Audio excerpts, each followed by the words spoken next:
This book isn't a how-to guide, a recipe book, or a collection of alternative treatments. It's more like a memory, a break in the usual health stories we hear, a voice coming from the forgotten parts of human knowledge to remind you that your body isn't just a simple biological machine. It's more like a powerful temple with natural healing codes that have been ignored, hidden, or even mocked for a long time. The medicine shared here isn't new, but it's been kept so secret that many people will think it's impossible. But impossible usually just means something that's been blocked by old cultural beliefs and control. What gets labeled as forbidden often isn't dangerous. It's about control and power. The practices described, from using urine to focusing on thoughts, from placenta to saliva, have been used by wise people, shamans, determined mothers, and quiet initiates who knew the body is its own lab. This book doesn't promise miracles or universal cures. It offers knowledge, and knowledge is the key to freedom. So before you judge what you read, remember you can't reject something you don't really know yet. Feeling disgusted, doubtful, mocking, or scared isn't a fair reaction. It's something you've been conditioned to feel. Each chapter is like a seed planted in your mind. Some will grow right away. Others might take years of quiet reflection. The important thing is to know that none of this forces you to do anything. It just opens doors so you can choose what to explore. This book stands by that idea. It's not a strict rule book. It's a key. What you do with it is up to you. You can support this project by clicking subscribe and liking the video. Thanks for inspiring us to keep making better content for you. Ready to change your life? Chapter 1. The Overlooked Elixir.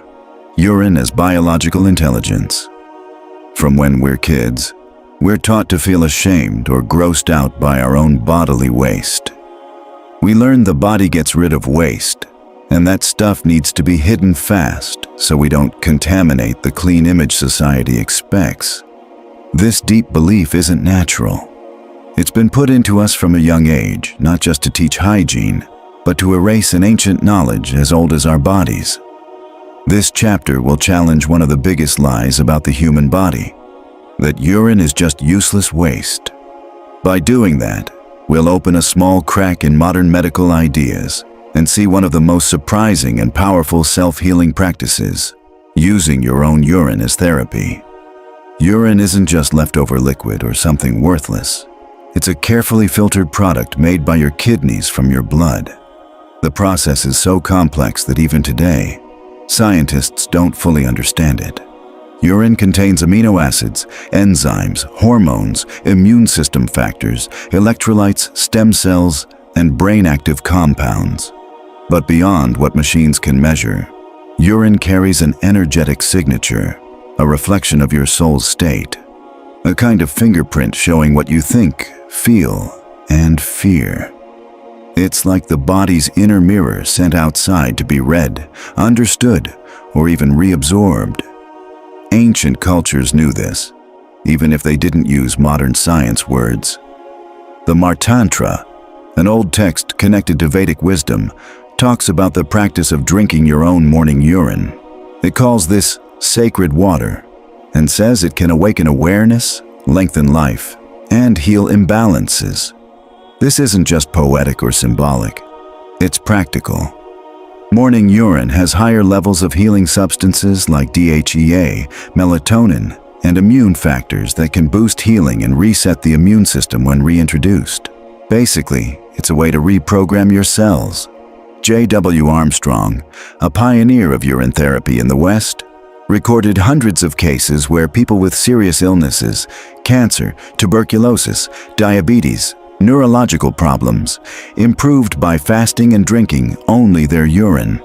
His book, Water of Life, is based on real experiments, not just theory. Armstrong understood that healing isn't just about the chemicals in urine, but about putting back into your body what it made, creating a closed loop of biological wisdom.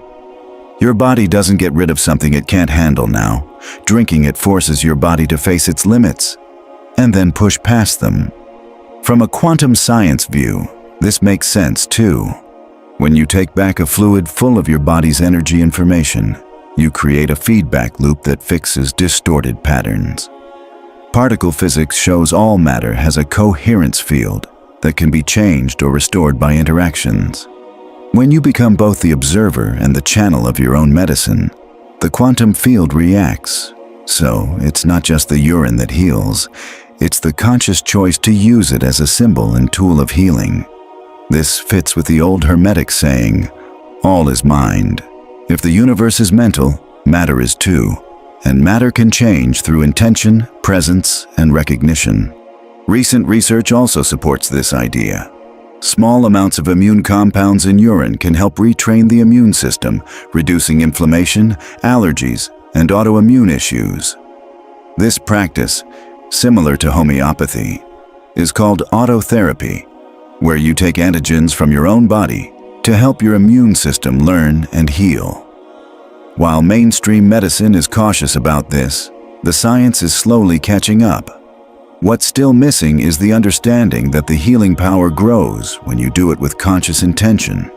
A life-filled liquid returning to your body by choice becomes a symbol that triggers deep, invisible changes that later show up physically. The natural instinct to reject urine isn't really natural. It's something we've been taught by culture. In many ancient societies, urine wasn't just seen as waste. It was used as medicine, a way to diagnose illness, a sacred substance, even comfort. European witches added it to protective salves. Egyptian healers mixed it with herbs to make healing drinks. Some desert tribes used it to stay hydrated and preserve their bodies while fasting. Today, the negative attitude toward urine grew stronger when medicine became a business and the body started being treated like a product. By mocking urine, they also mocked the body and cut people off from their own natural healing power. Symbolically, urine shows what's been processed inside us. It's the body's final message about what we've lived through, felt, and faced. It's not just useless stuff that's left over. It's what the body couldn't keep. And when we bring it back, it can teach us how to accept what we've rejected. This lesson goes beyond the physical. Often, what we hate, avoid, or call dirty holds the key to our freedom. By drinking our own urine, we make peace with the parts of ourselves we thought were unacceptable. When we choose to take it in consciously, it can't be judged anymore. If you find yourself in a situation where actually doing this isn't possible, for personal, cultural, or health reasons, don't worry. You can still get the benefits symbolically. Remember the Hermetic idea, mind is all. You can transform this practice through focused visualization, mental intention, and breathing. It's not about imagining yellow water, but about creating an energetic fluid in your mind that carries the healing and reprogramming you want. When done right, this mental practice can create real, measurable effects in your body. Thought comes before matter, just like a shadow follows a body. If you understand this, you won't need any other proof. What you're learning here isn't just a healing method. It's an inner revolution. What the body throws away might actually be what it needs most. Are you ready to accept what you were taught to reject? Practical exercise for Chapter 1. Activating your inner elixir, using urine physically or mentally. This exercise helps you tap into the healing power of urine therapy, either by using real urine or by creating its energetic equivalent in your mind. Find a quiet space where you won't be interrupted or judged. This isn't a routine or mechanical action. It's a sacred moment of self-awareness. You decide how deeply you want to commit. Your body is your sanctuary, and your mind is free. Option 1. Physical use, drinking or applying urine. Preparation. Pick a calm morning time, ideally while fasting. Collect the middle part of your first morning urine. Skip the very beginning and end, as those contain impurities. Use a clean glass with no smells or chemicals. Steps. 1. Look at the urine like it's a message from your body. Don't judge, just observe. 2. Hold the glass with both hands and take 3 deep breaths. 3. Say out loud or in your mind, "This is me. This is what I didn't fully accept today. I take it back." 4. Drink slowly, imagining the urine bringing healing into your body. 5. If drinking a full glass is too much, just 1 teaspoon under your tongue can activate healing receptors. 6. Stay quiet for 20 minutes. Notice your thoughts, feelings, and sensations. Other uses. You can also dilute urine 10% with distilled water to wash your eyes. Use it as a face mask, or apply it as an ointment on sore or inflamed skin, especially if it's aged 3 to 7 days, as done traditionally in yogic healing. Option 2. Mental use, without physical urine. Preparation. Sit comfortably with a straight back and your tongue touching the roof of your mouth. Close your eyes and picture an inner lab, a golden cup filling up with glowing liquid that represents your energetic urine. This isn't physical urine, but the vibrational energy of everything your body has processed. Steps. 1. When the cup is full, say, "What came out of me now returns purified by awareness." 2. Imagine drinking the liquid fully and accept it. You can place your hands on your lower belly or chest while doing this. 3. Feel the liquid entering your energy system, going to your DNA, resetting patterns, clearing emotional blocks. 4. Sit still for at least 7 minutes, breathing slowly while holding this image. 5. Open your eyes when you feel ready. Don't rush it. Daily practice. Repeat this every morning for a week, either physically or mentally. Doing it regularly strengthens the signals to your nervous system and deepens healing. Remember, thought doesn't replace the body but guides it, and consciousness doesn't replace matter but shapes it. The goal isn't to have mystical experiences or crazy sensations. It's to reconnect your body with its own wisdom and teach it that what we throw away can actually become medicine. Healing happens not from the urine itself, but from breaking judgment, raising awareness, and choosing to reintegrate. Remember, rejecting this instinctively is just an ego habit. True healing starts when your soul takes control. Chapter 2. The Blood of the Moon. Menstruation as an ancestral potion. For a long time, menstrual blood was seen as dirty, dangerous, or shameful. Many cultures, led by patriarchal ideas, set strict rules around menstruation, making it something to hide or be silent about. This wasn't because they didn't understand the biology, but because it was a way to control women spiritually. What they called impure is actually one of the most powerful fluids our bodies produce. Menstrual blood carries not just genetic information, but also connects us to the rhythms of the universe, acts as an emotional trigger, and serves as a way the body talks to the earth and unseen forces. Understanding this isn't just about biology. It's about restoring a deeper connection. The menstrual cycle reflects the universe itself: birth, growth, decay, and rebirth. The blood isn't waste, but the result of this process. Modern science tells us that menstrual blood contains stem cells, immune factors, growth signals, and other special substances that you won't find in regular blood or other body fluids.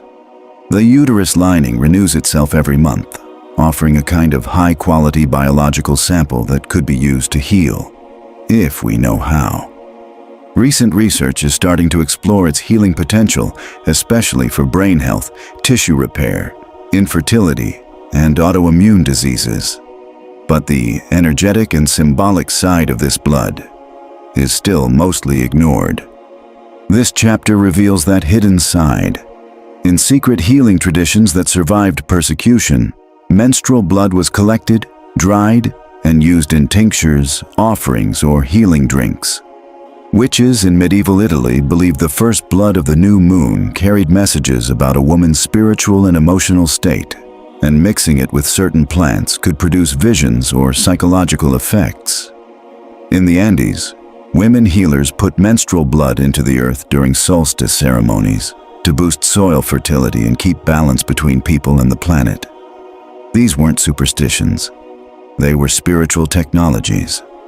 Menstrual blood is like a living archive. It holds DNA from the woman and her ancestors. When it leaves the body, it carries emotional memories and inherited patterns. If these aren't consciously processed, they can show up later as illness or energy blocks. Every menstruating woman is releasing more than tissue. She's releasing symbols, warnings, and codes. Women who honor and work with their blood with intention are rewriting their genetic, emotional, and spiritual stories. It's not about literally consuming the blood, but understanding it as a language. From an alchemical view, menstrual blood represents the spirit taking form in matter, while semen is the rising energy. Menstrual blood is energy coming down into the physical world. When guided by conscious thought, it can be a powerful tool for healing and manifestation. Like alchemists who turned base metals into gold, women who understand their blood can transform heavy emotions into intuition, trauma into strength, and matter into spirit. Science supports part of this. Stem cells in menstrual blood can become bone, muscle, nerve, or liver cells. In other words, the female body creates a healing lab every month. Throwing this away doesn't mean it's useless. It means we don't yet know how to use it. In old rituals, women used their blood to heal wounds, bless sacred objects, or perform ceremonies, not out of superstition, but because of an understanding that what holds your body's information responds to your focused intention. If you don't have menstrual blood, because of age, gender, or choice, this knowledge isn't off limits. Remember the idea, all is mind. You can call on its symbolic power through inner practice. Blood, like everything else, has an energy pattern that can be accessed in the quantum field. With visualization, you can create an energetic version of menstrual blood that carries its healing frequency. It's not about copying its look, but its energetic blueprint. A trained mind can access any biological pattern if the body and intention are aligned. We can't ignore the connection between blood and the moon. The menstrual cycle follows lunar rhythms because both are governed by similar cycles.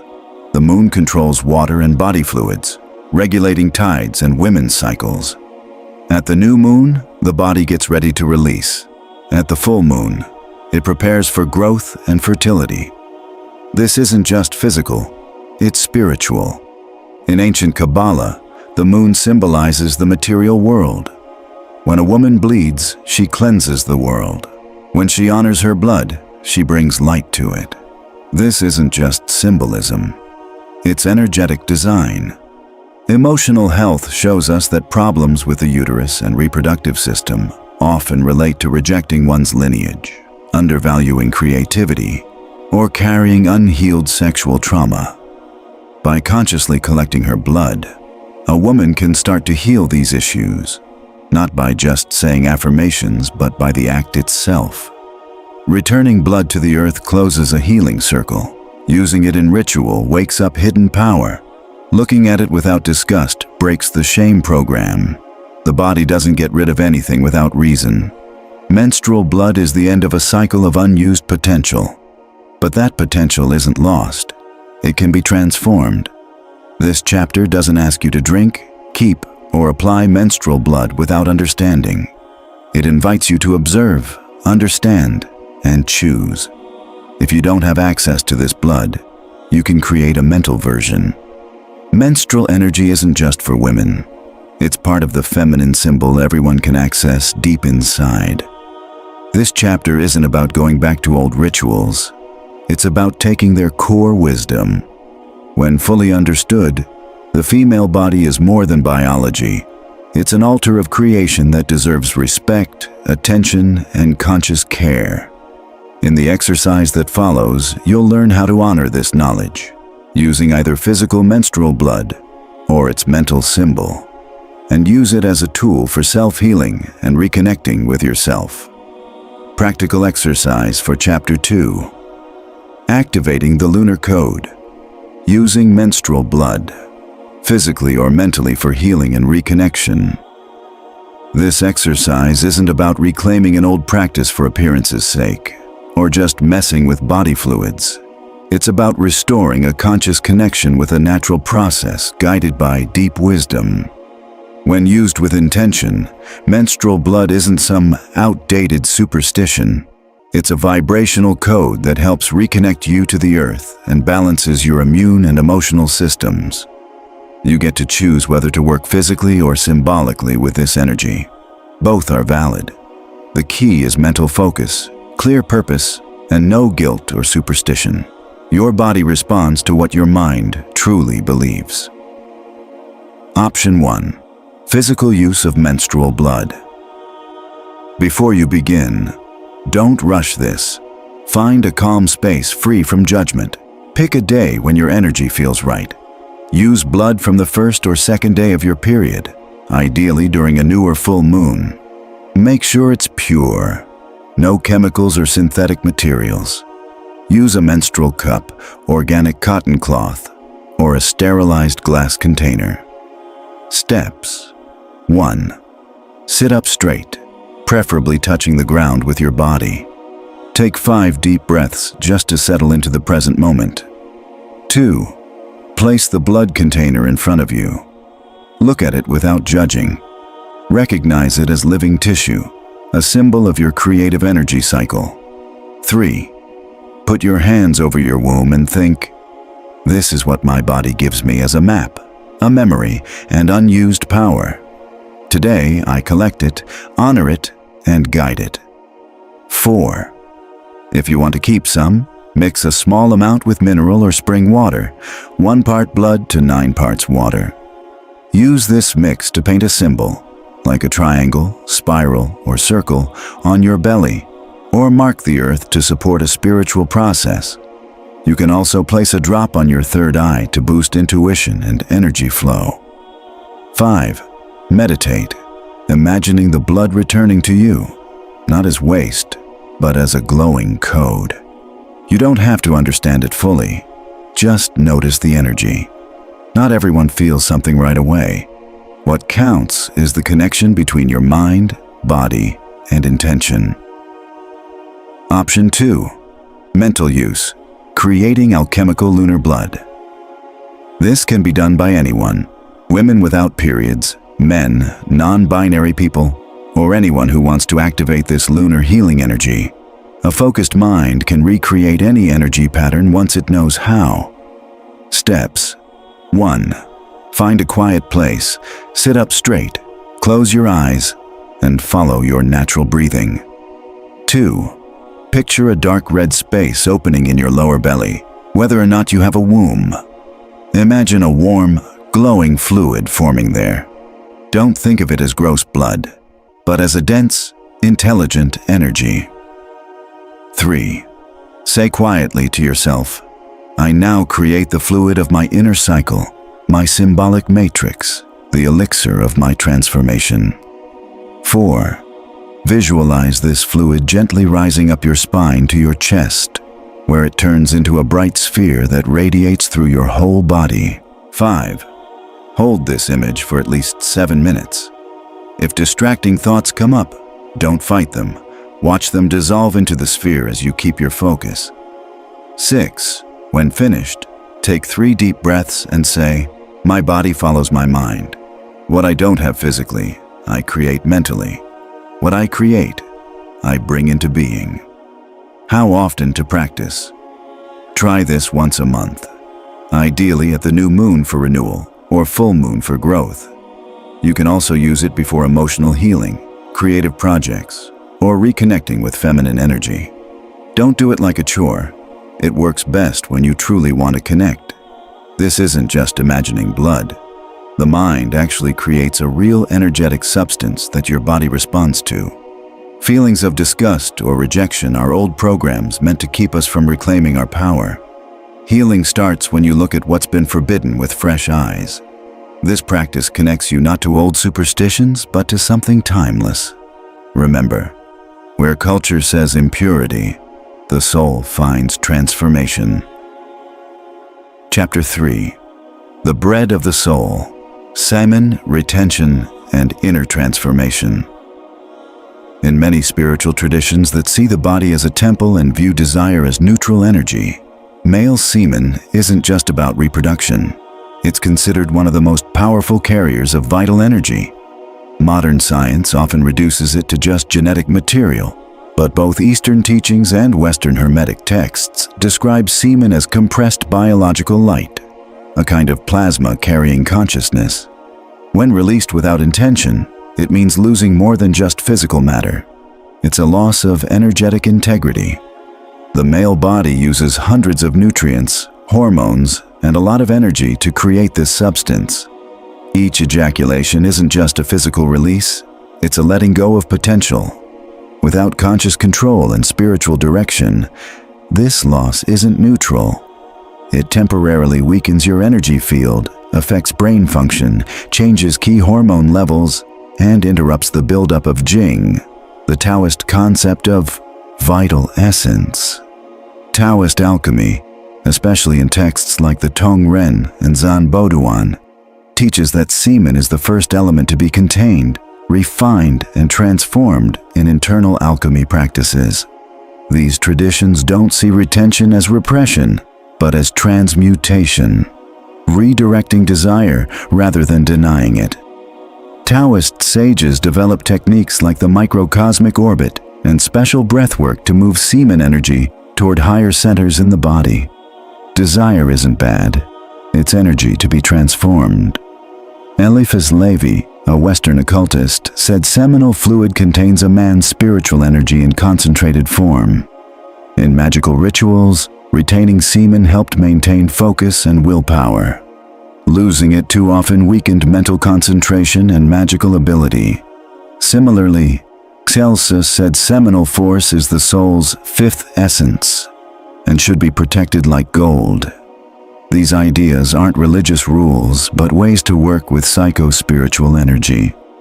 Modern science is starting to back this up. Semen contains not just sperm, but important neurohormones like testosterone, dopamine, oxytocin, and serotonin. Holding semen helps keep these chemicals at good levels, boosting energy, motivation, creativity, and emotional balance.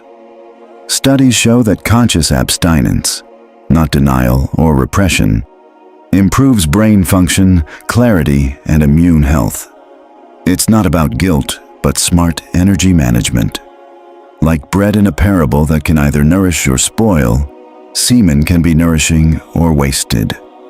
The Corpus Hermeticum teaches that humans create through both words and seed. External and internal creation are connected by intention. Those who control their seed also control their imagination, will, and body. Ejaculation without control can cause emptiness, like releasing electricity before lighting a lamp. That's why in Hermetic and Tantric traditions, retention isn't repression but protecting an inner fire meant to rise, not scatter. Symbolically, semen is the active, solar, outward energy. By containing and raising it through the body's central channel, called the Sushumna in yoga, the pineal gland is activated, higher awareness awakens, and desire becomes linked with consciousness. As Tantric teachings say, when desire's fire transforms into spiritual fire, the body becomes a sacred vessel. This change isn't about moral rules, but about retraining energy. People who practice retention with meditation often notice changes. Their vision sharpens, voice deepens, and presence feels stronger and more centered. This isn't superstition. It's how the body responds to focused practice. Not everyone will want or be able to physically retain semen, and that's okay. Like in previous chapters, the mind can recreate any energy pattern if it's focused and trained. You can create a mental form of semen, an inner fluid created by will, not body parts. The idea is simple. If your body can't produce it, your mind can simulate it through imagination, breathing, and activating brain chemistry. The symbolic practice at the end of this chapter will teach you how to generate this mental semen, hold it, transform it, and move it through higher energy centers, getting effects similar to physical retention, as long as your intention is clear and your practice consistent. This inner alchemy isn't just metaphor. Your mind can access your body's quantum records and chemically simulate substances by triggering the right brain patterns. It's important to say that this teaching doesn't promote avoiding sexuality or demonizing ejaculation. Instead, it invites you to take back control over your vital energy. In nature, every seed has a purpose. Plants don't scatter seeds randomly. Every energetic release should be directed toward a real creative goal. With training, the body can store its elixir for days, weeks, or months without tension or repression. And that energy becomes charisma, creative power, healing ability, and strong focus. Someone who doesn't waste their inner bread feeds themselves instead. Sexual transmutation isn't about asceticism, but about advanced healing.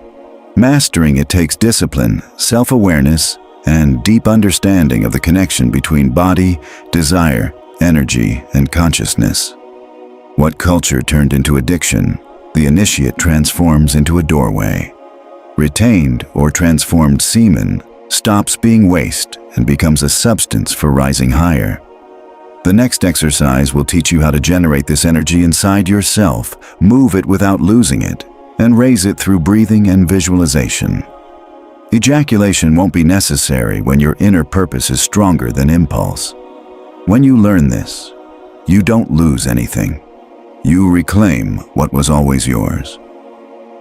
Practical exercise for Chapter 3. Activating your inner bread. Physical retention or mental creation of transmuted semen. This exercise helps you channel sexual energy for healing your body and awakening your consciousness. You can do it physically, if you have semen and want to practice voluntary retention, or mentally by creating a mental version of semen that copies its energy, information, and hormone-boosting power. Both methods work if you do them with focus, emotional control, and spiritual intention.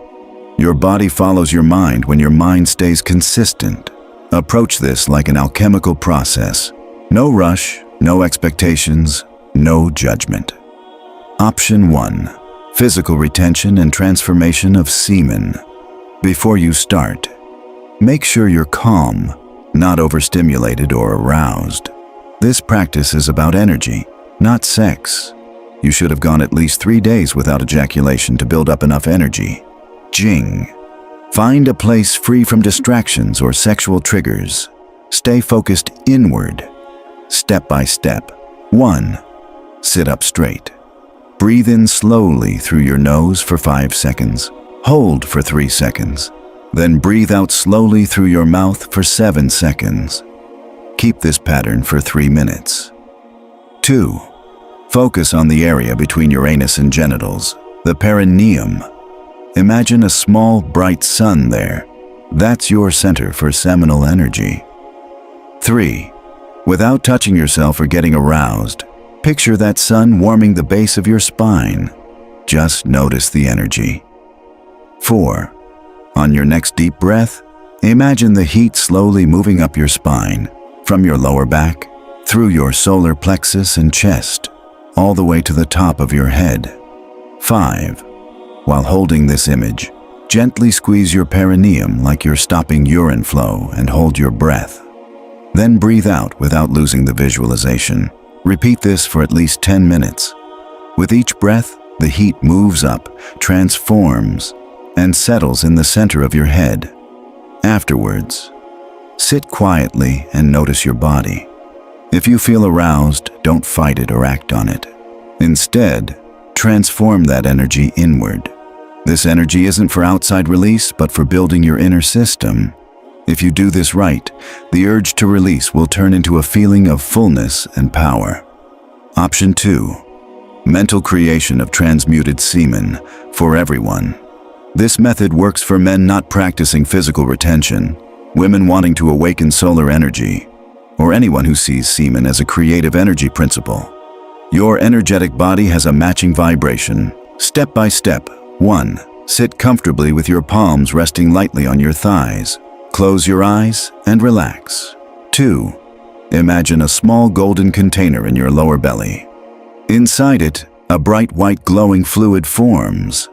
This isn't physical semen, but a symbolic version made from your will, desire, memories, and intention. 3. Say to yourself, "Here I create the elixir of my power, not to release, but to raise." 4. Breathe in 3 parts.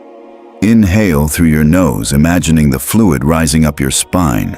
Hold your breath, imagining it reaching your brain. Exhale, imagining it turning into light inside your head. 5. Picture this light touching your pineal gland, bathing it in brightness and waking up intuition, mental clarity, and visions. 6. Do this for about 12 minutes. Don't interrupt with sexual thoughts or strain your eyes. Just keep breathing and visualizing the energy flowing in a loop. Daily practice. Try this once a day, either early morning or before bed. After fasting or walking, your mind will be more open. Your body will respond over time, not by building up desire, but by creating a new energy flow. After about 3 weeks of steady practice, you'll notice clearer thinking, better emotional balance, and stronger personal presence. Important reminder: this exercise isn't about denying desire or avoiding your body. It's about taking back control of your energy and consciousness. Culture often teaches us to treat desire as something to release quickly. This practice turns it into a creative force. You don't have to give up pleasure, you just need to be in charge of it. Remember, a seed that isn't planted is wasted, but a seed planted inside you grows upward and blossoms. Chapter 4. The Mud of Truth. Saliva, mud, and healing breath. The story is simple but powerful. Jesus spits on the ground, mixes his saliva with dirt, and puts that mud on a blind man's eyes. The man who couldn't see now can. This story from the Gospel of John has often been seen as a symbol of humility. But why saliva? Why dirt? Why mud? It's not just a metaphor when you understand that every part of our body has an energy field, a molecular makeup, and coded information that we can consciously use. Saliva isn't just spit. It's packed with digestive enzymes, hormones, immune signals, and helpful microbes that play a key role in how our cells recognize and respond to the world. When mixed with earth, which carries minerals, bacteria, and its own energy, it becomes a powerful living mix. But the real secret is the intention behind the action. From a biological view, saliva contains things like amylase, lysozyme, antibodies, growth factors, and antimicrobial agents that help tissue heal, protect mucous membranes, and start important enzyme processes. But beyond that, saliva also carries an electromagnetic signature, because it's the first body fluid to meet the outside world. It carries the energy of your mind and spirit. In Jewish Kabbalah Zohar, saliva is linked to the Shekinah, the divine presence. When a wise person spits as part of a spiritual act, they're not getting rid of something dirty. They're releasing a spark of energy. Saliva as medicine isn't just in the Bible. In many Mesoamerican shamanic traditions, saliva mixed with sacred plant powders is used to heal insect bites, skin infections, and energy imbalances. Mothers instinctively lick their children's small wounds. Animals do the same. Is it superstition, instinct, or ancient wisdom? Saliva also contains endorphins, oxytocin, and neuropeptides that calm pain and start healing right away. When you add focused intention, the deliberate sending of healing energy, saliva becomes a powerful activator of healing processes you can't get through passive or automatic actions. Earth isn't just dirt either. It's full of microorganisms, spores, minerals, and geomagnetic energy connected to the whole planet. When saliva and earth mix with your full attention, you don't just get mud. You create a connection that links your body, the earth, and your consciousness. In ancient healing rituals, this mud, combined with breath, was used to mark energy points on the body, like chakras or meridians, sealing healing intentions. This isn't just symbolic, it's real energy work. Breath plays a huge role. Breathing isn't just about oxygen, it controls your body's electromagnetic field. Science shows that specific breathing patterns can sync your heart and brain rhythms, creating a state of harmony. In this state, breath becomes a carrier of focused intention. When you breathe with purpose toward a body part, object, or fluid, your breath itself becomes healing energy. So making mud with saliva and breath isn't magic. It's a molecular reset, because your body and energy field respond to the combination of substance, intention, and focus. Mud here becomes a powerful mix, biological, energetic, and symbolic, that acts as a bridge between your body and your energy field. The Gospel of Thomas says, "When you make the inside like the outside, then you will enter the kingdom." This act of mixing saliva, earth, breath, and intention is exactly that, bringing inside and outside together. Neuroscience shows that touching a wound with saliva activates specific receptors that send signals to the nervous system, starting an anti-inflammatory response. If you add a clear mental instruction like, "This area heals," or "This pain fades," it boosts the healing even more. The difference between an automatic action and a ritual isn't in what you do, but how aware you are while doing it. If you don't have clean earth, privacy, or don't want to use saliva for any reason, you can still practice this symbolically. As with earlier chapters, the key idea is, all is mind. You can create this mud mentally by visualizing its parts, feeling the sensations in your body, and directing your intention with focus and emotion. This mental practice will be explained in the exercise below. This isn't about going back to old ways or rejecting modern medicine. It's about remembering that your body is connected to the power that created it, that it can heal itself when communication inside is restored. The act of spitting on the earth wasn't a random gesture, but a simple, powerful energy operation. When you see it this way, saliva and earth aren't waste. They're part of a lost formula, the mud of truth. Practical exercise for Chapter 4, The Mud of Truth. Biological and mental activation of healing mud.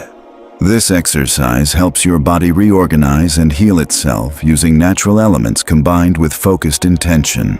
You can do it physically, using real saliva and earth, or mentally through visualization and breathing. Both ways work if done with presence, clarity, and understanding of their energetic purpose. This isn't about copying old rituals, but activating an ancient technology that lives inside you and responds when thought and action come together. Option 1. Healing mud. You can make and use what you need. Clean natural earth, free of chemicals or pollution, ideally from a garden, forest, or live plant area. A small container made of ceramic, glass, or wood. Avoid plastic or metal. Fresh saliva from your own mouth. Don't brush your teeth or eat for at least 30 minutes before collecting. Getting ready. Find a quiet moment when you feel calm and relaxed. Sit up straight and breathe for 3 minutes using this rhythm. Inhale for 4 seconds, hold for 4 seconds, exhale for 8 seconds. Put your container with the earth in front of you. How to activate the mud. Spit a little saliva directly onto the earth. Mix it with your finger or a wooden stick while saying quietly in your mind, "This is my substance. This is my soil. Together they create my healing." Once it's mixed into mud, gently apply it to your forehead center, chest, or wherever you feel pain or discomfort. Take a deep breath and softly blow on the mud with your slightly open mouth, sending your breath like a healing message. Close your eyes and sit quietly for 5 to 10 minutes, imagining the mud glowing with light and blending with your skin. Wash it off gently with natural water. Thank your body for allowing this. For the next 20 minutes, just observe how you feel. Don't do anything else. Option 2. Healing mud. You create in your mind. This is great for people in cities, when traveling, or for those who prefer a mental spiritual practice. The idea is the same. Create a symbolic mud that carries the energy of earth and saliva, brought to life by your breath. Step by step, close your eyes and take 3 slow, deep breaths. Feel the base of your tongue and the back of your mouth create a glowing, thick liquid. Just notice it without trying too hard. Imagine the earth beneath you, or picture it in your mind, giving you a handful of glowing dust full of memory and life. In your mind, mix this glowing saliva with the earth dust. See it form a thick, swirling mud. Pick a spot on your body that needs healing, a wound, an illness, or a troubling thought, and imagine putting this energetic mud there. Breathe out gently through your nose or mouth, sending your breath like a powerful command. Say silently, "What was dust is now life. What was rejected is now healing." Hold this image for 7 minutes. Feel the mud mixing with your tissues, reorganizing and bringing calm and order. Final tips. You can do this practice once a week or whenever you feel physically, mentally, or emotionally off. Never share your saliva or earth with others. This mud is personal and part of your unique energy. If you notice physical sensations, don't worry or think it's magic. It just means your body is responding to the energy. Though it seems simple, this practice restores a deep truth. Your body can heal itself when your mind is involved. What once felt disgusting or useless, saliva, earth, mud, actually holds the power to heal. Saliva isn't waste, but a message. Earth isn't dirt, but a memory book. Mud isn't primitive, but a building block. Remember how breath connects earth and body. It brings spirit back into form. Chapter 5. The Sweat of the Soul. Temazcal steam and clearing the energy field for centuries. People have used heat not just to cook food, but to change their state of mind, have visions, release trapped memories, and unlock emotions held in the body. This ancient practice shows up in Mesoamerican temazcales, Nordic saunas, Arabic hammams, indigenous North American sweat lodges, and African steam baths. It's not just about cleaning the skin, it's about cleansing energy, reordering the mind, and resetting your vibration. In these traditions, sweat isn't seen as just a sign of physical effort or waste. It's a way for the body to free itself deeply. Each drop carries heavy energy being released to lighten your electromagnetic field, clear emotional blocks, and restore balance. Sweat isn't just water and salt. It also contains things like urea, ammonia, lactate, antimicrobial peptides, electrolytes, and pieces of metabolism that show what's happening inside you. What science is just starting to understand is that sweat also carries vibrations from unprocessed emotions, stored memories, and leftover trauma. When your nervous system is exposed to heat for a while, it calms the stress response and activates repair and relaxation. Sweating with intention cools your body and releases frozen memories. In the Temazcal ritual, sweat doesn't happen by accident. It's invited. The ceremony uses deep heat, controlled breathing, and symbols of death and rebirth to shift how you perceive things. Being inside the Temazcal is like returning to the earth's warm womb. Sweating helps release thoughts and emotions your mind can't hold anymore. The singing, silence, darkness, and steam aren't just for show. They change brain chemistry and open a way for trapped energy like guilt, resentment, and trauma to escape. This isn't metaphor, it's science. Studies show heat helps your body make special proteins that repair cells, clean out damaged parts, strengthen mitochondria, and boost immunity. Raising your core body temperature also puts your brain in a flexible state, letting you change how you emotionally respond to difficult memories. Sweat isn't just waste. It's a way to release not only toxins, but emotional patterns. Your skin, like your gut, gets rid of what your body no longer needs. Heat and steam reach into your subtle energy field, shaking up stuck energy points and letting them dissolve, if you stay present. Ancient cultures saw steam baths as both physical and spiritual cleansings. African baths included prayers to free trapped souls. Nordic saunas used birch branches to open energy channels. Mesoamerican healers used temazcals to treat depression, grief, infertility, and fear. Heat works because it breaks down stuck energy. Some traditions even collected sweat from initiates to use in amulets or healing work, sharing that energy with others. Sweat only becomes sacred medicine when produced with clear intention and focus. In Hermetic terms, heat is the fire that separates the heavy from the light, the impure from the pure. Sweat is the salt the body releases, the crystallized result of what can't stay inside.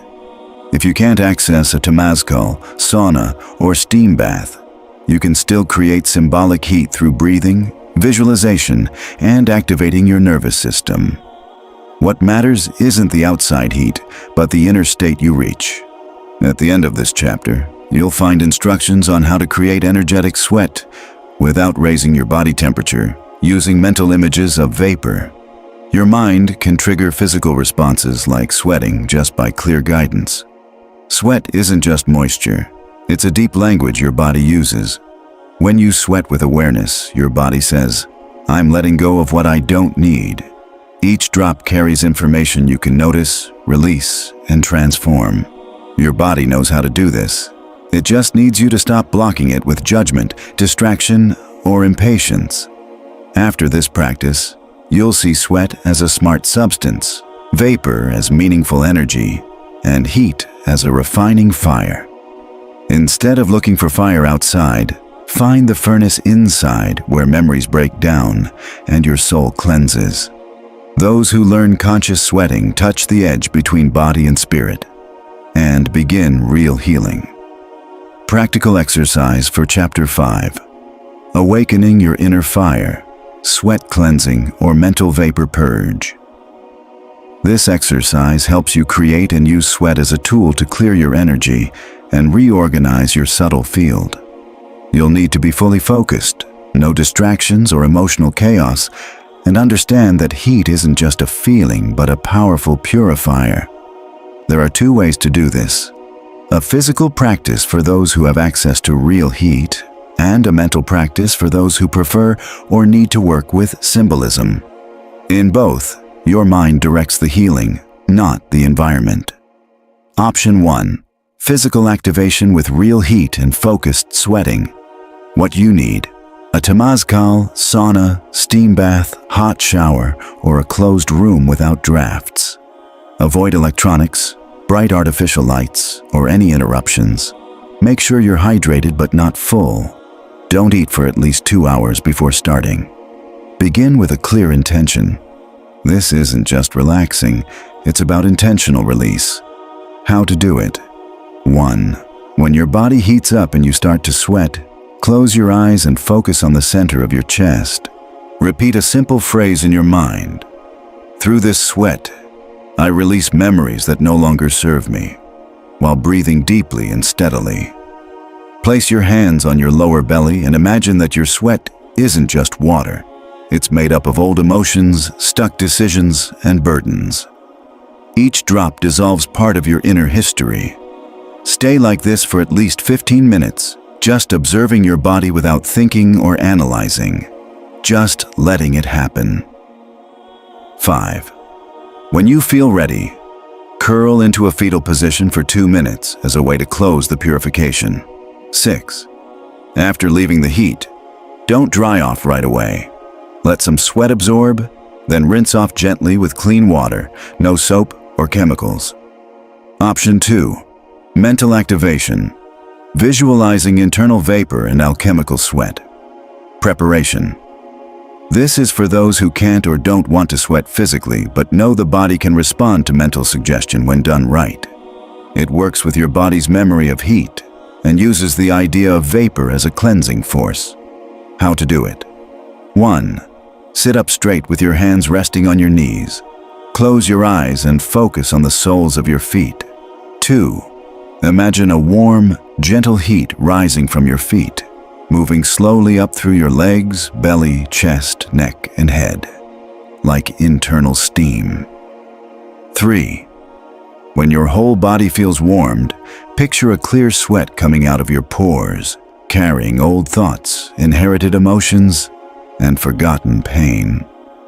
4th, say quietly inside yourself, "This vapor is real fire that burns away what no longer belongs in me." Keep this image for at least 10 minutes, making the heat stronger with each breath out. Each exhale is a command to your body. Release, release, release. 6. To finish, imagine a light, cool rain falling over your energy field, sealing the cleansing, not cooling your body but completing the purification. Tips for integration. Don't share this practice with people who don't understand its depth, and don't turn it into a performance or joke. After each session, write down what you felt, not to analyze but to honor your inner experience. Avoid jumping straight back into emotional stress, screens, or heavy talks. Respect the calm you've created. Remember, not all fires burn. You can also use fire to refine. Sweat guided by awareness isn't just your body cooling off. It's a soul technology that releases what words can't say, tears won't free, and what your body has held in silence. What sweat lets go, the soul frees. Chapter 6. The Gold of the Womb, Placenta Medicine, and its Power. The placenta is one of the most mysterious and sacred organs our body creates. It's special because it's made and then discarded during the same life cycle. More importantly, it acts as a bridge between the invisible and the physical, connecting the soul coming into the world with the body that receives it. Though temporary, its role is essential.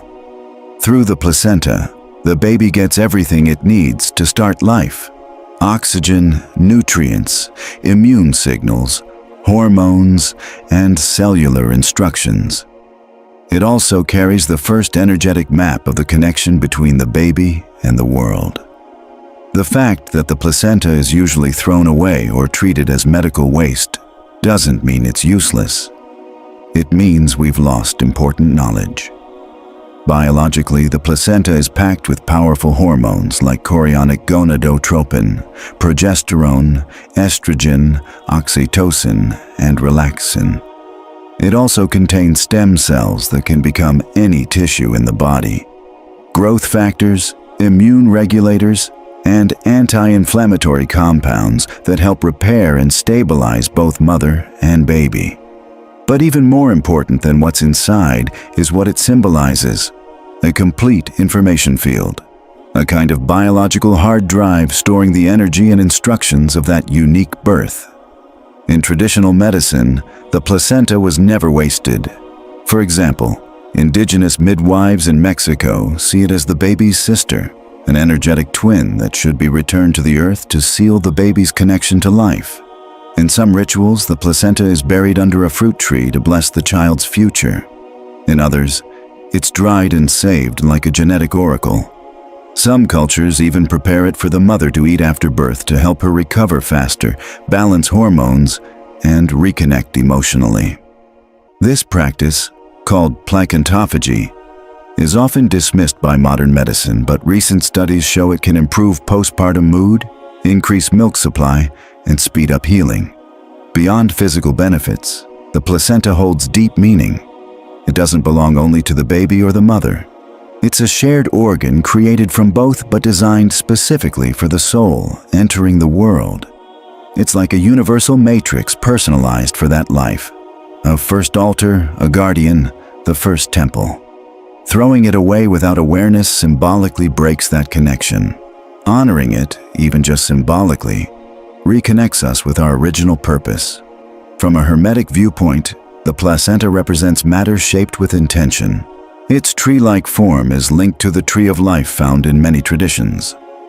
In Kabbalah, the tree connects heaven and earth.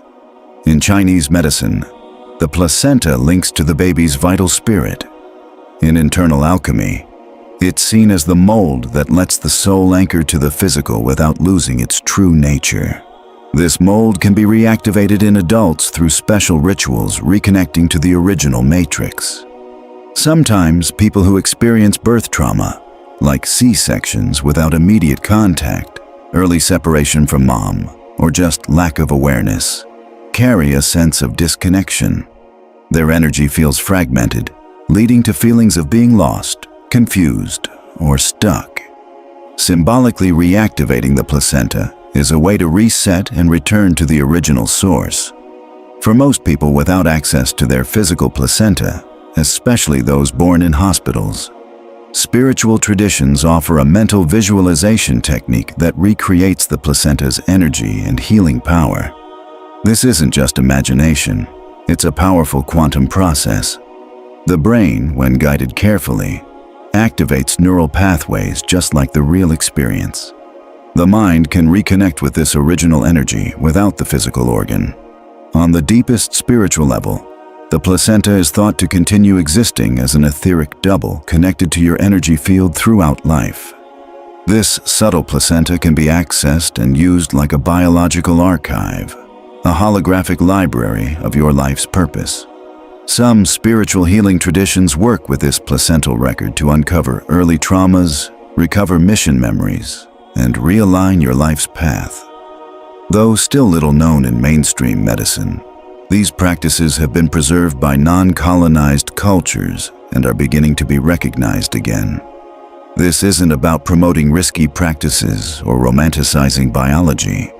It's about understanding that biology is deeply connected to consciousness.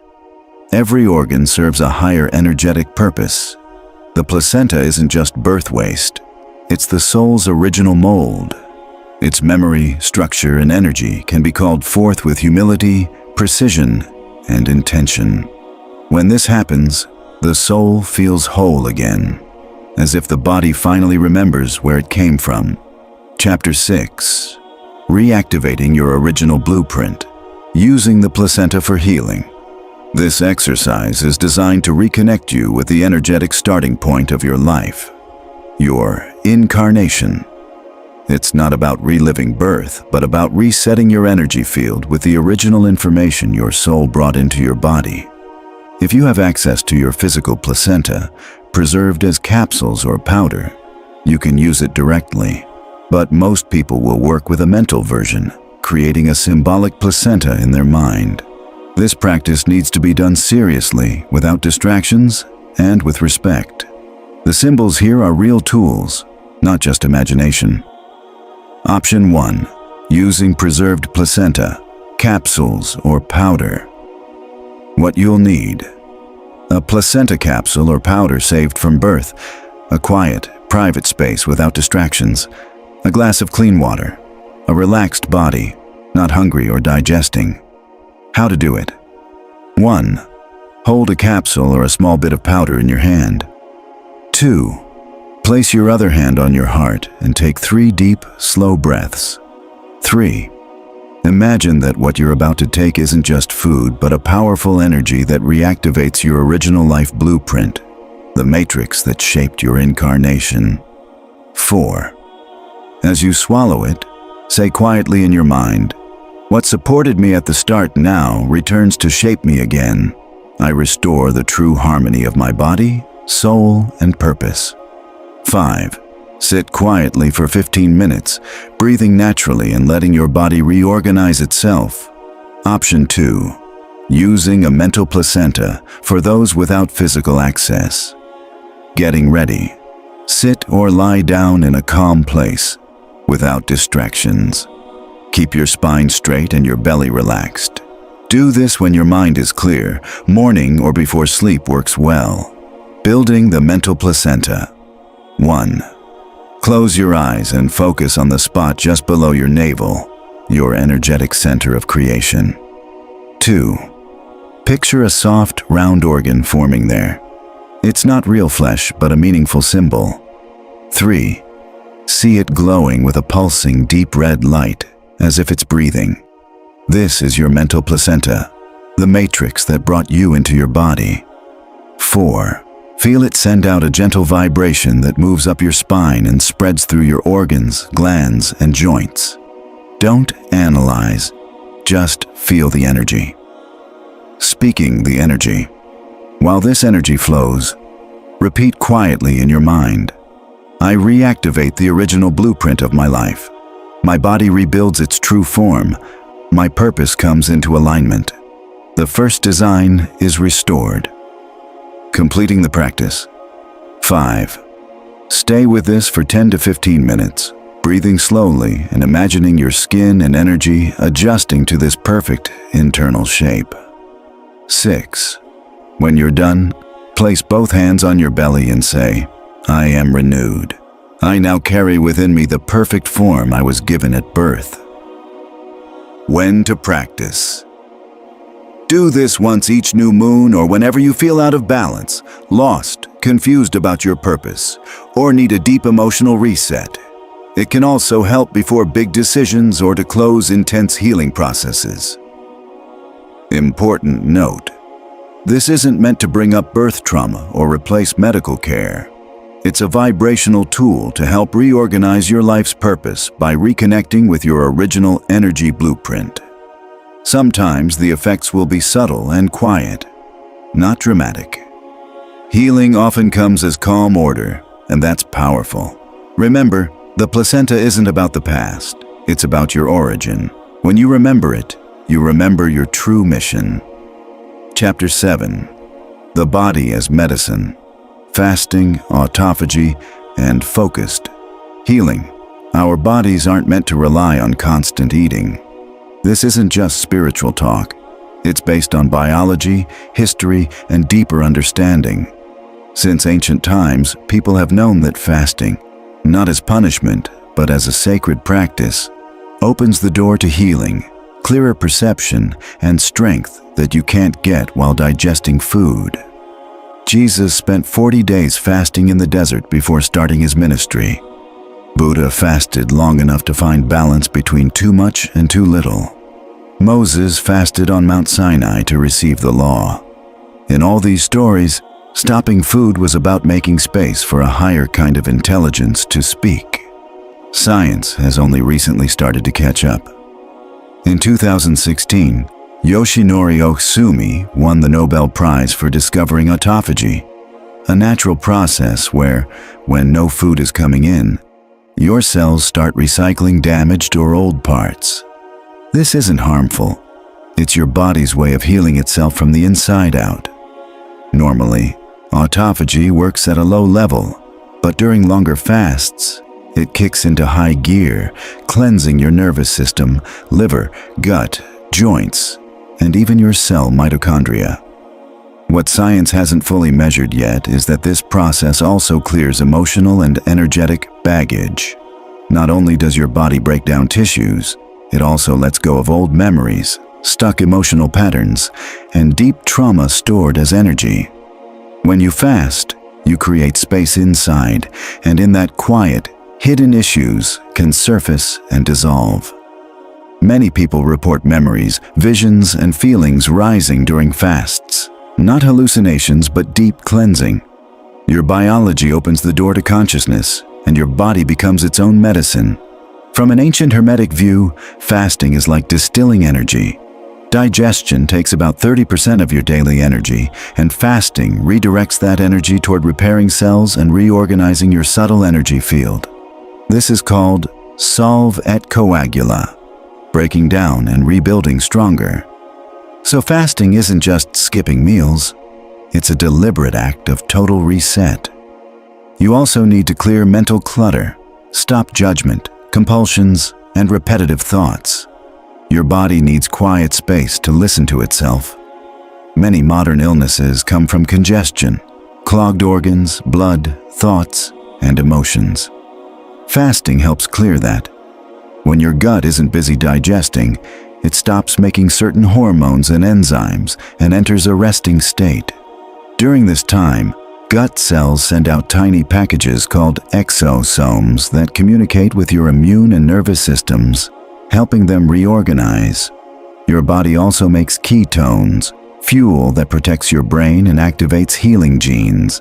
These ketones release light at a cellular level, real biophotons, which helps your second brain, the gut, send clear signals through your nervous system. This light shows up as clarity, expanded awareness, or sudden insights. So, fasting at its best is a visionary act. In many spiritual traditions, fasting isn't just about food. It's stepping away from distractions to connect with your core self. They fasted from food, talking, company, and busy thinking, making room only for what truly matters. People said sages ate the word, fed on spirit, and drank light. These aren't just metaphors. They're observations that when digestion slows, the body feeds itself from within. Real nourishment that strengthens and orders your being. But not all fasting is helpful. Fasting out of guilt, fear, or judgment backfires. It causes stress, imbalances, and unhealthy weight loss. Fasting needs clear purpose, careful guidance, and a gentle approach. You can't force your body into emptiness. It has to happen gradually. When done right, fasting becomes a sacred ritual of shedding the part of yourself that thinks you always need something outside to survive. By the end of this chapter, you'll see that your body wasn't made to depend constantly on food, that true health comes not just from what you eat, but also from what you don't, and that silence, when natural and sustained, is pure light. Practical exercise for Chapter 7. Activating autophagy, spiritual fasting and focused healing. This exercise helps you start a conscious process of healing at the cellular and emotional levels through fasting. It's not a diet or calorie cut. It's about waking up your body's intelligence so it cleans house wisely, breaking down what's old, damaged, or unnecessary. You can do this by actually fasting or by using mental practices, breathing exercises, and visualization. Both work if you stay clear in your intention, calm emotionally, and consistent in practice. Option 1. Physical fasting to activate autophagy. Who it's for. This is safe for most healthy people. If you have diabetes, low blood sugar, eating disorders, or chronic health issues, check with a doctor first. Start with a 16-hour fast, like finishing dinner at 8 p.m. and eating again at noon the next day. During fasting, drink only pure water, unsweetened herbal teas, or zero-calorie electrolytes. How to do it? 1. Between hours 12 and 16 of your fast, sit quietly with a relaxed body. Put your hands on your belly and focus on your intestines. 2. Imagine your gut as a smart recycling center, not empty, but a busy lab working hard. 3. Say quietly to yourself, "Today, my body doesn't expect food. It feeds on itself, clearing out what's extra and restoring what's needed." Breathe in this pattern. Inhale for 5 seconds, hold for 5 seconds, exhale for 10 seconds. This helps your body relax and repair.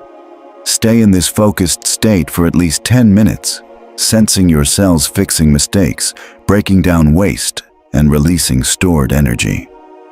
6. Finish by picturing your digestive system glowing with soft blue light, spreading to your liver, pancreas, and heart. Ending your fast. Break your fast gently with real, natural foods. Start with warm water, then fresh fruits, healthy fats, or vegetables. Pay attention to how food feels instead of using it to hide what fasting revealed. Option 2. Mental fasting with symbolic autophagy. This practice uses mental focus to mimic your body's natural cleanup process. It doesn't replace real fasting but trains your mind and energy to prepare for it and bring awareness to emptiness. How to do it?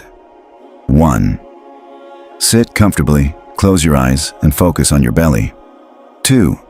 Imagine your digestive organs are replaced by a cleaning lab, a network of cells with sensors that detect and remove waste, mistakes, and useless tissue.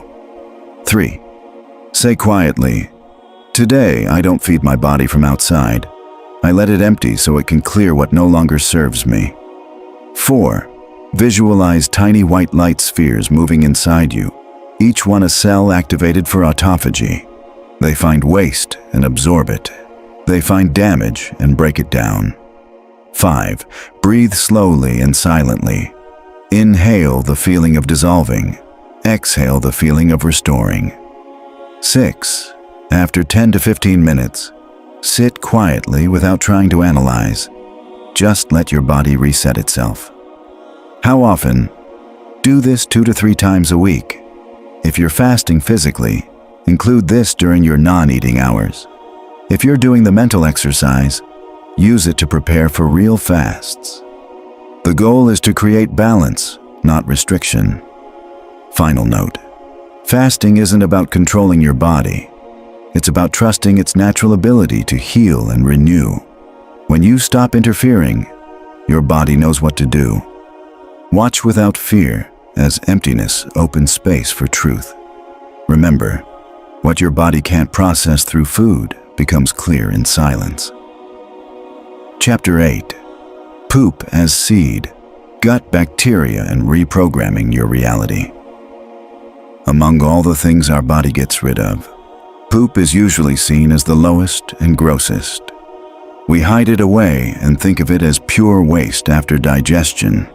But this view comes from culture and mindset, not from what poop really is.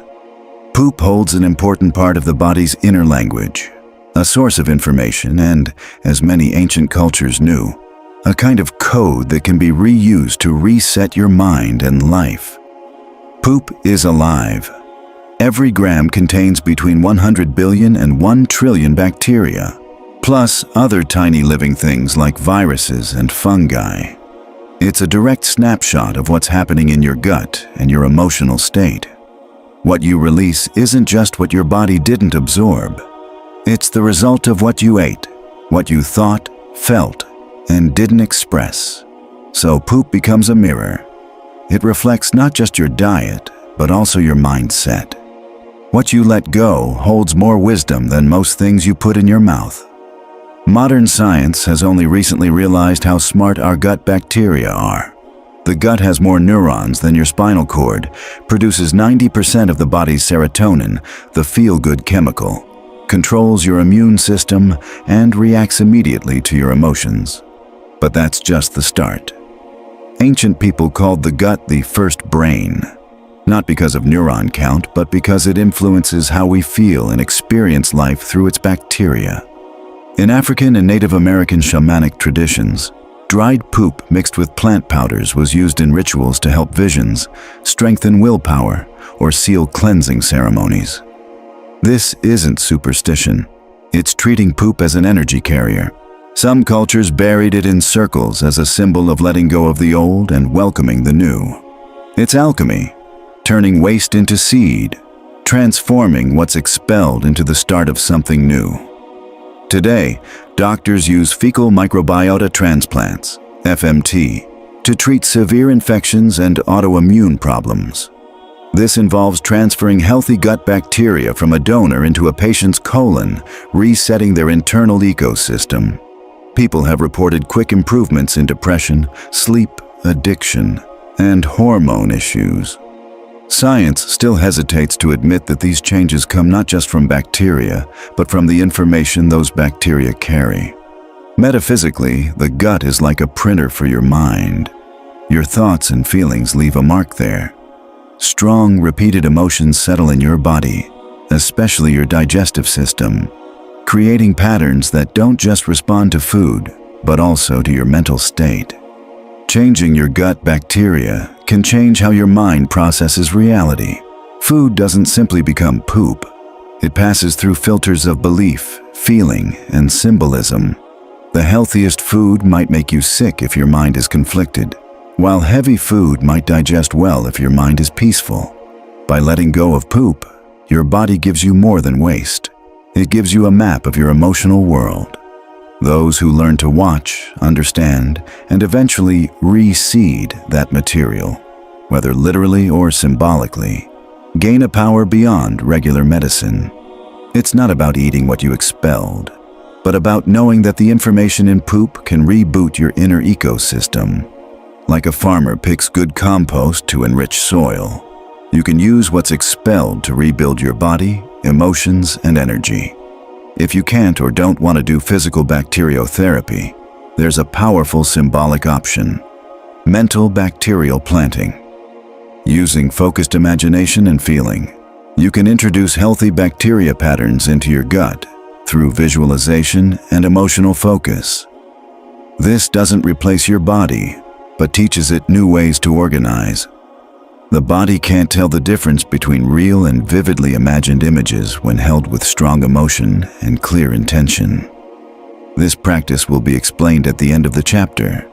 What makes this topic uncomfortable isn't that it's weird, it's that it's true. Nobody wants to face what they've been taught to reject, but in what we reject might lie the key. The bacteria you release today show what your body no longer wants to carry.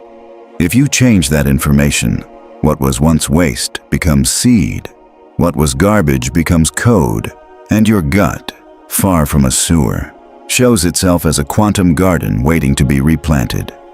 Practical exercise for Chapter 8. Mental bacterial planting, symbolic gut reprogramming. This exercise helps you reset your gut's internal ecosystem using a symbolic bacterial planting technique. It's not a replacement for medical care, but works on the mind-body immune connection, showing how your thoughts, digestion, and biology are linked. Your gut bacteria respond not just to what you eat, but to the energy you bring into your body. Do this practice quietly, with full focus and no big expectations. The symbol here is real. Your body doesn't need actual bacteria if your mind creates the right energy pattern. Goal: to plant a new symbolic bacterial pattern in your gut that helps restore emotional, digestive, and energy balance. The exercise uses focused visualization, deep belly breathing, and verbal affirmations to create a clear, organized gut environment. What you need: at least 3 hours after your last meal. A quiet, uninterrupted space. Comfortable, loose clothing. A straight but relaxed spine. Avoid doing this if you're feeling very angry, scared, or emotionally overwhelmed. Step-by-step guide. Breathing and body awareness. Close your eyes and put your hands on your lower belly. Breathe in deeply through your nose, letting your belly expand. Breathe out slowly through your mouth. Keep this up for 3 minutes until you feel warmth or movement inside. Imagine your gut as a garden picture, your intestines not as a dark tube, but as a bright, fertile garden full of living soil. See it as quiet, ready for new seeds. Notice any empty, dry, or damaged spots. But don't try to change anything yet, just observe. Call in the new microbes. Visualize a glowing sphere filled with millions of tiny symbolic bacteria, each one full of balance, harmony, and energy. Imagine this sphere slowly moving down to your navel and passing through your skin into your gut. Planting with your breath. As you breathe in, see the sphere breaking apart and releasing these symbolic bacteria into your gut. As you breathe out, see the bacteria sticking to the gut walls, multiplying and building new networks. Watch gently as the old bacteria fade away and the new ones take their place. No force, just natural growth. Affirmation. Say softly or silently: restore my flora, calm my fire, balance my flow, clear my mind. I plant order where there was waste. Repeat this for 5 breath cycles, focusing on your belly. Feel the change, visualize your gut glowing with warm golden light. The new bacteria have settled. The garden is whole. No broken parts left. Sit quietly for 5 to 10 minutes, feeling this new balance. Finishing up, place your hands over your heart and say quietly, "What I plant in my body will grow in my life." Drink a glass of warm water within 15 minutes. Avoid heavy, processed, or spicy foods for 2 hours after. How often to do it? Practice every 3 days for 3 weeks for a deep reset. or once a week to keep your gut energy balanced. This is a great support to healthy eating and emotional care, but not a substitute. Remember, not everything your body gets rid of is useless. Some of it carries information you haven't processed yet. When you learn to use what your body rejects to build something new, you become your own inner architect. What you once saw as waste becomes seed, and your gut becomes a garden ready for new growth. Chapter 9. Invisible Medicine. How thought changes matter. When your body is missing what it needs, whether nutrients, hormones, or healthy organs, your mind steps up to its real power. This chapter explores a surprising truth. Thought actually affects matter, not just as a metaphor or feel-good idea, but as a real energy that can replace substances, trigger body functions, and organize biological processes that we once thought needed physical causes. Invisible medicine isn't something from the future. It's the original source. It comes before symptoms and stays even when everything else is gone. The Hermetic principle says, the all is mind, the universe is mental. That means everything we see as solid is really condensed mental energy. Since your body is part of the universe, every organ, hormone, and medicine comes from universal thought. Your body is simply mental energy shaped and slowed down by habits and beliefs. When you change the thought patterns behind a disease, the symptoms vanish, and so does the need for the disease itself. This doesn't reject modern medicine. It goes beyond it, showing that physical medicine is just the visible part of invisible mental medicine. For example, painkillers work not just because of the chemicals, but because you believe they will. This is the placebo effect. A sugar pill can reduce pain if you think it's real medicine. In some studies, people given fake morphine showed the same physical responses as those given the real drug. How? Because the mind created the effect, and the body followed. On the flip side, the nocebo effect shows that if you believe something will harm you, it might, even if it's harmless. This proves reality isn't just what your body processes, but how your mind interprets it. Constant negative thoughts like, I'm weak or I'm going to get sick, actually program your body's chemistry for illness. Researchers like Bruce Lipton and Joe Dispenza have documented many cases where changing beliefs helped reverse serious diseases. But just thinking positively isn't enough. It's more than a feel-good slogan. Thought as medicine needs practice on 3 levels: vibration, image, and instruction. Vibration. Your thought must be confident and sure, not wishful or uncertain. Image. You need to clearly picture the healing you want with detail and feeling. Instruction. You must give a clear command to your body, like a doctor prescribing medicine. Just like insulin fits into a cell with a specific key, thought enters your body only if it carries the right frequency. This chapter isn't telling you to quit medicine, but to understand where healing truly starts. Medicine works because you accept it as real. If you can create that effect with thought alone, it can be even stronger, no side effects, faster and purer. This is what true alchemists and saints did. They didn't rely on outside things but made inner realities. Bread was their word, blood was emotion, and medicine was intention. Helena Blavatsky said that every body is frozen fire, consciousness shaping matter. When that fire changes, the body changes too. Masters don't need medicine. They become the lab themselves. That's real alchemy. Turning thought into cell, word into gland, certainty into hormone. Their mental lab isn't just a metaphor. It's a working space where they create substances, trigger changes, and reprogram systems using precise vibration, clear vision, and strong feeling. In the exercise ahead, you'll learn how to build your own mental lab and start experimenting with invisible medicine. You'll see that what seems missing outside can be created inside your mind. Practical exercise for Chapter 9. The Mental Laboratory, Making Medicine with Thought. Goal: create a mental space where you can produce, use, and direct symbolic medicines your body accepts as real healing tools.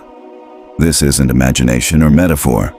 It's a quantum space that activates your brain and body, helping you change your biology through focus, heart coherence, and subconscious programming. Preparation: do this on a not too full stomach. Be in a calm emotional state. Find a quiet space without interruptions or bright screens. Sit or lie down with your spine straight but relaxed. Turn off nearby electronic devices. Phase 1. Build your mental lab. 1. Close your eyes and focus on the center of your head. 2. Imagine a spacious, round, neutral space. Not a normal room, but a place made of pure energy where time and gravity don't exist.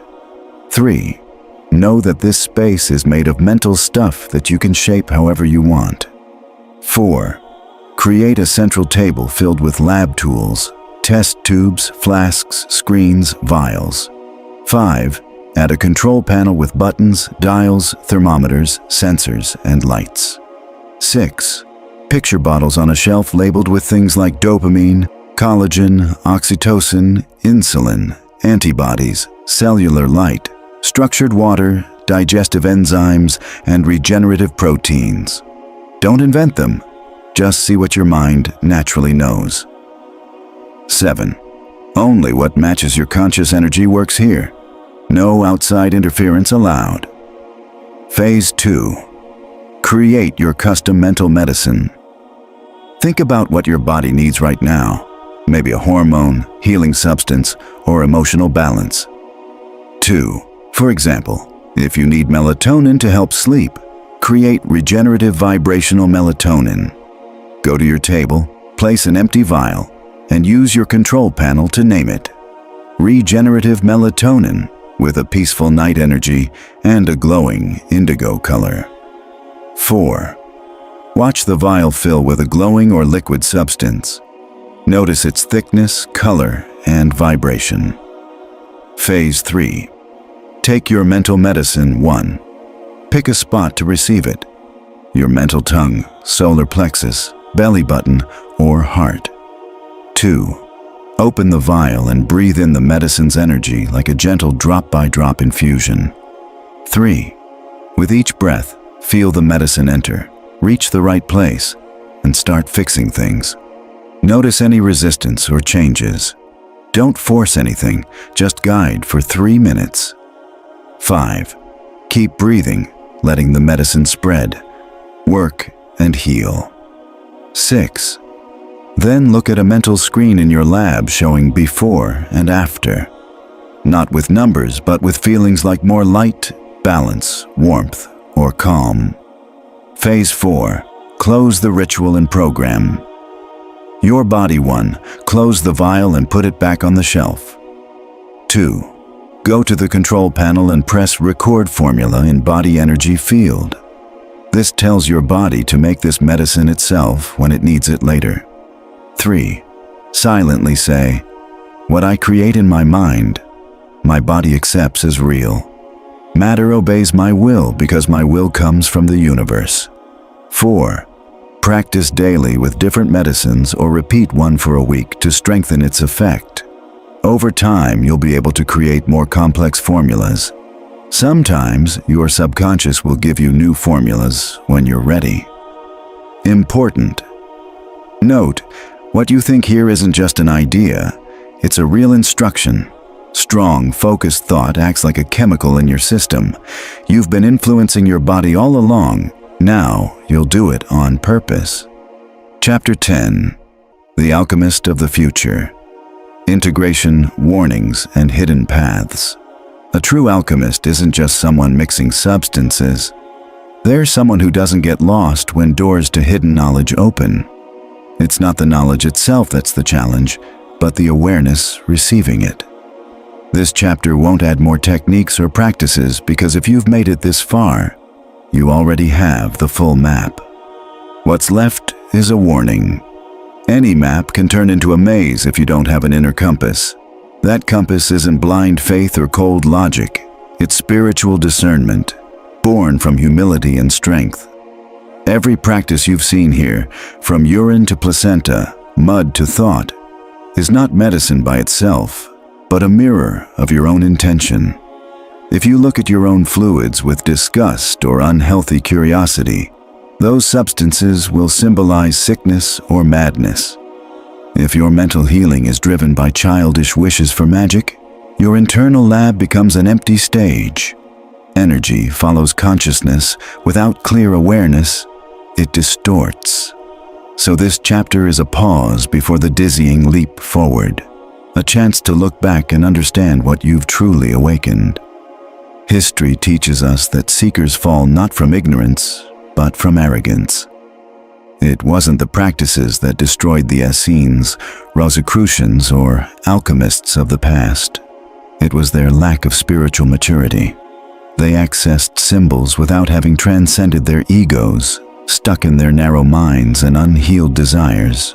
The risk here isn't that the teachings are wrong, they work, but that if used without preparation, they can warp your mind. The Kabbalions' teaching, the all is mind, the universe is mental, isn't just philosophy. It's a warning. Thought creates reality, and creating without awareness can bring inner chaos that manifests outwardly. Some Sufi schools taught that before speaking with God, you must spend years in silence, purifying your soul. Not out of moral pressure, but for safety. Prayer isn't wishful thinking. It's a command to the energy field, and anything sent out without understanding can return as chaos. This book isn't a full path.